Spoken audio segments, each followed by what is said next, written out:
Hi, this is Mark Lubbers, WestBred Technical Product Manager for the Central Plains. And I'm Andrew Blubaugh, Regional Commercial Manager for WestBred for the Central Plains. In this video, Andrew and I will be highlighting the WestBred variety WB4269. We'll cover the area of adaptation for the variety, where and how to place this variety on your farm based on key agronomic characteristics, and then we'll talk about a few management considerations if you do choose to plant this variety. However, before we do that, Andrew, do you want to review the WestBred numbering system and what it means for 4269? Yeah, so back in 2015, WestBred went to a numerical naming system. So at the beginning of each variety, you'll see a WB, which stands for WestBred. Then the first number is going to be class of wheat, which in this case is hard red winter wheat, which is a 4. And then the second number is going to be maturity. So on a scale of 1 to 9, that 2 is an early maturing variety. And then the last two numbers are randomly assigned. Mark, on 4269, where would you place that in our region, and what are some key attributes? So area of adaptation for 4269 is going to be around and east of US Highway 183. So Greensburg, Hayes, Phillipsburg area, and east. And I'm really trying to target those previous crop corn acres, mostly because this variety has very good fusarium head blight tolerance.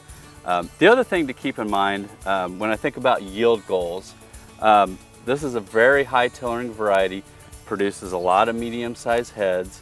It's a very yield stable variety. So if you have a yield goal between 50 and 80 bushel, this is a very good choice for those yield environments. The other thing to keep in mind is that the late season plant health on this variety is very good. So if we get into hot, dry, tough grain fill conditions, this variety is very good about maintaining leaf health and pushing as many nutrients into that head and filling those kernels as best as possible. You'd mentioned about it being early maturing, and there's two things that I think about with this variety.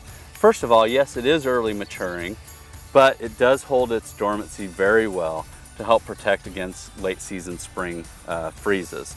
The other thing, because it is early maturing, early to harvest, if you have a corn, wheat, double crop, soybean, sorghum opportunity, this is a good choice for that 3 crop and 2 year system, because you can get the wheat crop off early and come back with that soybean or sorghum crop. So Andrew, talk about the disease package on WB4269. Yeah, I really like the overall disease package on this variety. I mean, you talked about the fusarium head blight tolerance. That's probably the number one thing we think about, but then also it's tolerance to both leaf and stripe rust, and then that late season plant health. So it makes it a great fit for those acres that you talked about. A couple watch outs on this variety. You think about those wheat on wheat acres.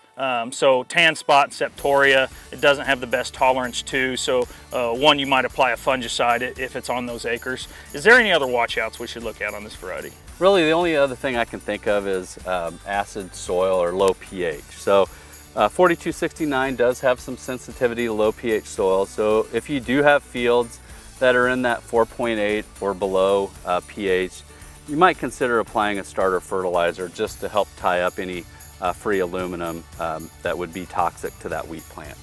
So keep in mind, 4269 is a certified seed-only variety, so it is a single seed use agreement. And if you would like more information about 4269 or any other WestBred variety, please see your certified WestBred seed associate or dealer, or visit us on the web at www.westbred.com.